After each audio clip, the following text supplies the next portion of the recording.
안녕하세요, 여러분. 오늘은 한 할머니의 이야기를 들려드리려고 합니다. 평생 말하지 못했던 사랑.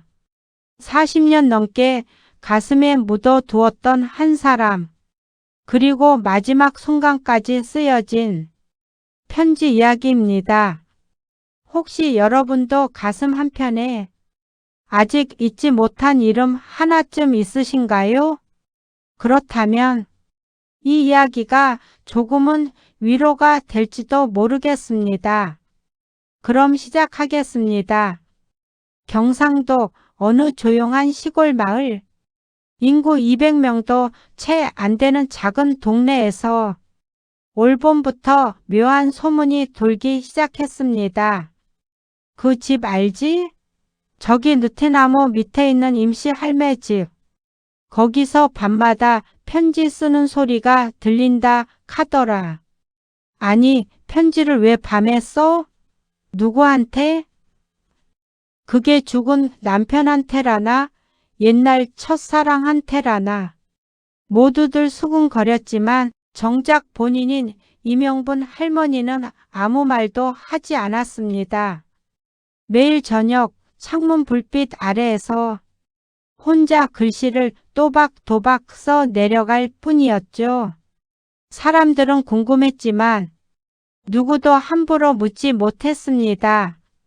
할머니는 무뚝뚝하고 말수가 적기로 유명했거든요. 평생 농사만 지어온 굳은 살 가득한 손, 웃을 때보다 한숨 쉬는 날이 더 많다는 어딘가 지친 기운이 느껴지는 분이었습니다. 하지만 아무도 몰랐습니다. 그 조용한 할머니가 40년 넘게 숨겨온 비밀이 있었다는 사실을요.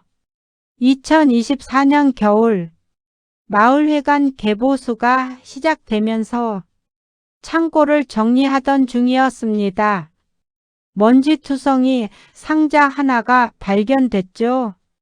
관리하던 이장님이 말했습니다. 이거 혹시 이명분 할매 건 아닌겨? 안에 사진이 한 장 있고 이름이 적혀 있더라.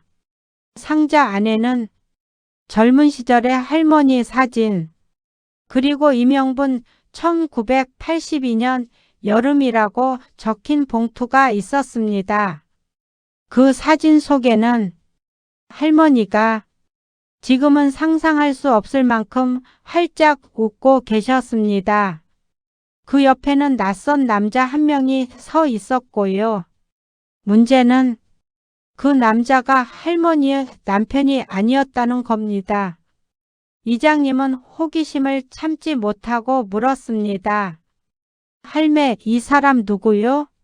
옛날 친척입니까? 그 순간 평소 감정을 드러내지 않던 임시 할머니의 표정이 순간적으로 무너졌습니다. 그리고 떨리는 목소리로 말했죠. 내 첫사랑이다. 내가 평생 말도 못하고 묻어둔 사람. 이장님의 눈이 동그래졌습니다. 첫사랑이라고요? 할머니는 한동안 아무 말도 하지 않았습니다.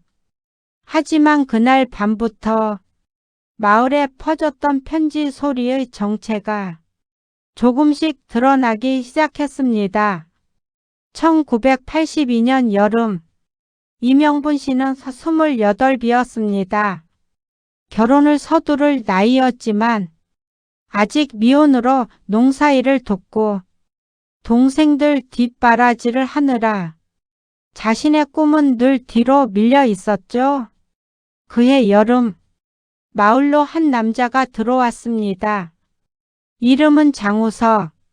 서울에서 고등학교 교사로 일하고 있었는데 아버지가 급하게 수술을 받게 되면서 한동안 고향에 내려와 있던 참이었습니다. 영분 씨는 우석 씨를 처음 본 순간 가슴이 묘하게 뛰었다고 합니다. 그는 말수가 적지만 친절했고 무엇보다 영분 씨의 말을 끝까지 들어주는 사람이었습니다. 그 시절 영분 씨에게 나라는 존재를 제대로 봐주는 사람은 거의 없었거든요. 처음엔 그냥 동네 청년과 마을 아가씨, 그 정도의 사이였습니다. 하지만 여름이 깊어갈수록 둘의 거리는 점점 가까워졌습니다. 그들은 서로에게 편지를 쓰기 시작했습니다. 우석 씨는 손글씨가 참 예뻤고 영분 씨는 편지를 받는 날이면 종일 얼굴이 빨개져 있었다고 합니다. 그들의 편지는 늘 비슷했습니다. 오늘 들판에 바람이 많이 불더라. 영분 씨, 오늘 저녁 산책 가능합니까? 당신은 참 묘한 사람입니다. 그냥 마음이 가네요. 글자는 단순했지만 그 안엔 진심이 가득했습니다. 영분 씨의 인생에서 그토록 따뜻한 말을 주는 사람은 처음이었습니다. 그러던 어느 날 우석 씨가 영분 씨에게 말했습니다. 영분 씨, 여름이 지나면 서울로 올라가야 합니다. 그리고 내가 돌아오기까지 기다려줄 수 있습니까? 영분 씨는 얼굴이 붉어져 고개도 들지 못했다고 합니다. 예, 기다릴게요. 그해 여름, 두 사람은 조용히 사랑을 시작했습니다. 하지만 행복은 길지 않았습니다.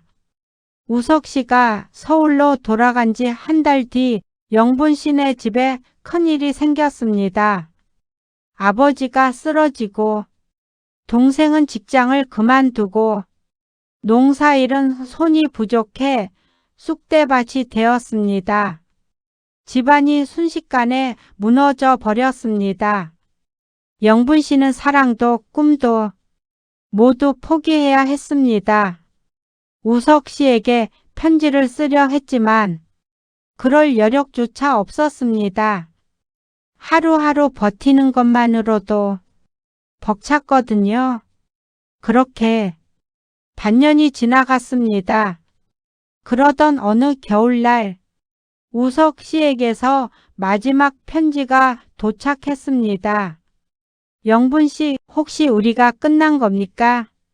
집이 어렵다 하면 기다릴 준비도 되어 있고 당신이 힘들다면 내가 내려가겠습니다. 제발 한마디만 해주십시오. 영분 씨는 그 편지를 읽고 처음으로 크게 울었다고 합니다. 그는 우석 씨를 사랑했지만 그 사랑을 지켜낼 자신이 없었습니다. 그리고 결국 짧은 한 문장을 써보냈습니다. 난 더 이상 기다릴 수 없습니다. 좋은 분 만나세요. 그 편지가 우석 씨에게 전해지고 둘의 인연은 그렇게 끝났습니다. 시간은 흘렀습니다.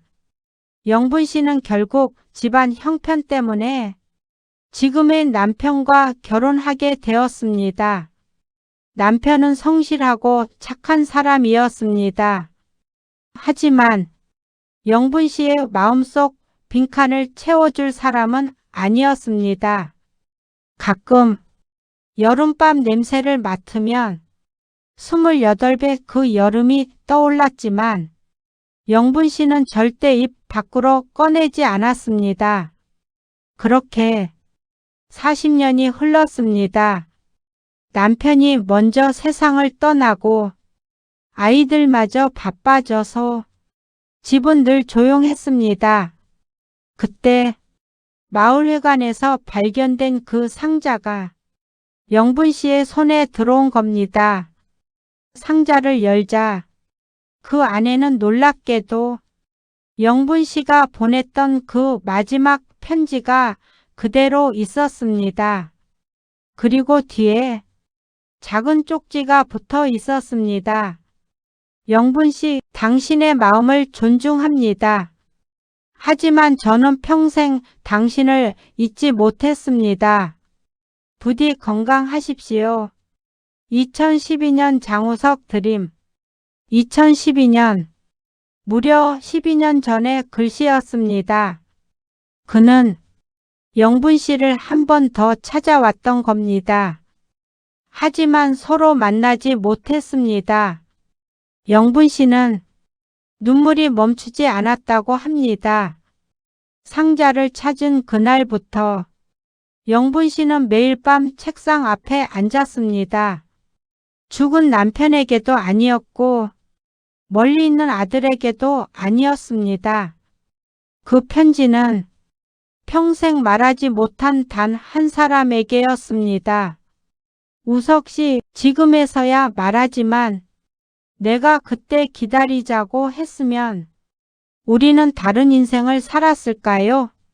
젊은 나는 사랑보다 가족을 택해야 한다는 게 너무나 무거웠습니다. 당신이 남긴 편지 이제야 받았습니다. 영분 씨는 그렇게 40년 묵은 마음을 하나씩 털어내기 시작했습니다. 마을 사람들은 밤마다 할머니 집에서 사각사각 글 쓰는 소리가 들리는 이유를 도통 알지 못했지만 그게 바로 할머니의 마지막 치유였습니다. 그리고 2024년 가을 서울에서 한 부고 소식이 들려왔습니다. 고 장우석 선생, 영분 씨는 상복도 입지 않은 채 그의 장례식장으로 향했습니다. 조문객 명단을 살피던 중 한 중년 여성이 다가와 말했습니다. 혹시 이명분 씨이신가요? 그녀는 우석 씨의 조카였습니다.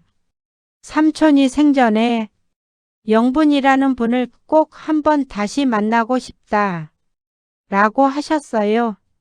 영분 씨는 아무 말도 할 수 없었습니다. 조카는 조용히 봉투 하나를 내밀었습니다.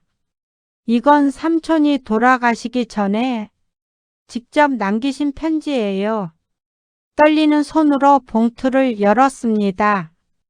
영분 씨, 세상에 남아있는 내 마지막 부탁은 내 삶에서 가장 따뜻했던 사람의 평안을 바라는 것입니다. 우리 사이가 어떻게 끝났든 당신을 만났던 그 여름만큼은 내 인생 최고의 계절이었습니다. 우석 드림. 영분 씨는 그 자리에서 무너져 울었습니다. 오래 묵은 감정이 한순간에 흘러나왔습니다. 장례식이 끝난 후 영분 씨는 집으로 돌아왔습니다. 그날 밤 책상에 앉아 마지막 편지를 썼습니다. 우석 씨, 우리 인생은 결국 한 번도 만나지 못한 채 서로를 기다리기만 한 길이었네요. 그래도 고맙습니다. 당신 덕분에 내 젊은 시절은 아직도 여름처럼 따뜻합니다.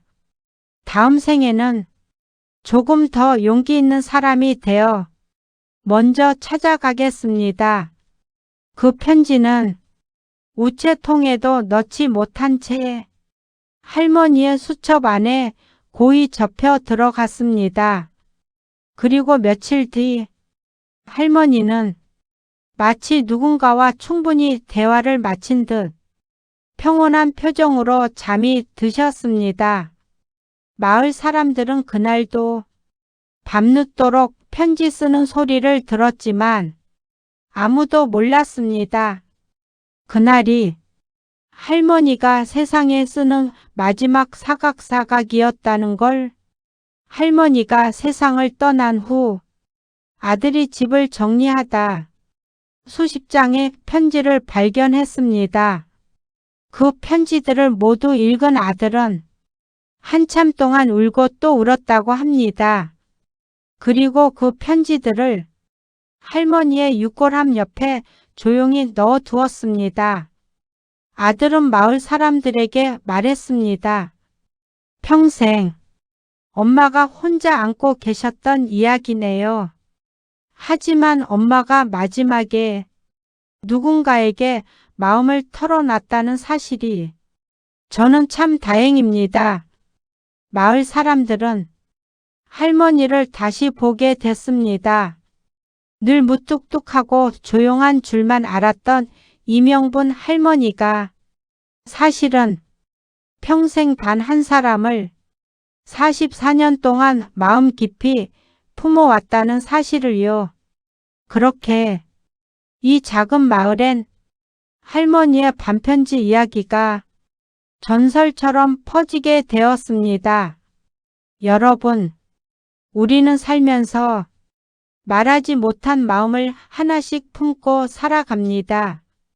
누군가는 부끄러워서, 누군가는 상황 때문에, 누군가는 너무 늦었다고 생각해서 그 마음을 묻어두고 살지요. 그러나 말하지 못한 사랑도 사랑입니다. 당신의 가슴속 아직도 꺼내지 못한 그 이름 하나, 가끔은 따뜻하게 떠올려 보면 어떨까요? 오늘 이야기가 여러분께 작은 위로가 되었기를 바랍니다. 시청해 주셔서 감사합니다.